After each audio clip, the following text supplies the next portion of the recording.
இந்த நாளின் தனி சிறப்புகளும் செய்ய வேண்டிய வழிபாடுகளும் முருகப்பெருமானுக்குரிய மிக முக்கியமான விரத நாட்களில் ஒன்றுதான் தைப்பூசங்க.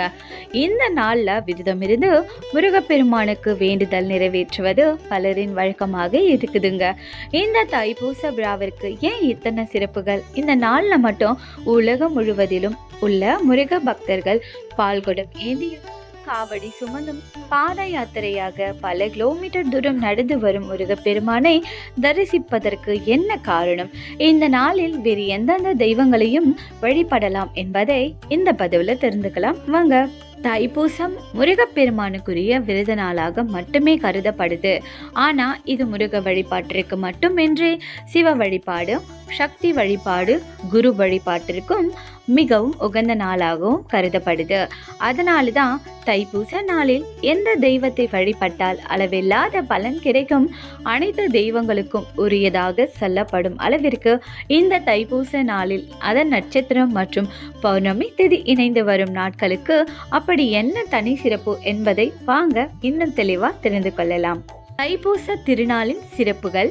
தைப்பூச நாளில்தான் உலகில் நீரும் உலக உயிர்களும் தோன்றியதாக ஐதீகம். சிவபெருமான் உமாதேவியுடன் இருந்து சிதம்பரத்தில் அனந்த நடனம் ஆடி தரிசனம் அளித்த நாளும் தைப்பூசம் எனப்படுகிறது. தேவர்களின் குருவாகிய பிரகஸ்பதியின் நட்சத்திரம் பூசம் என்பதால் தைப்பூசத்தில் குரு வழிபாடு செய்வது மிகவும் பலனை தரும்.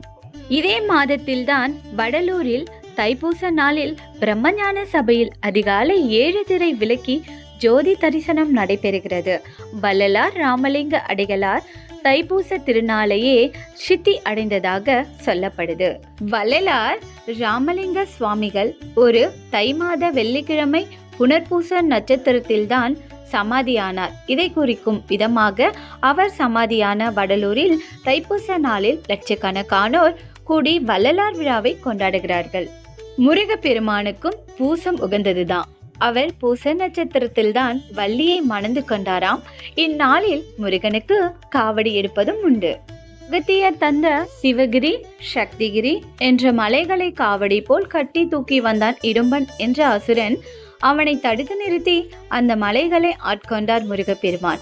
மலை போன்ற துன்பங்கள் உனக்கு வரலாம், ஆனால் அதை சுமப்பது உன் வேலை அல்ல.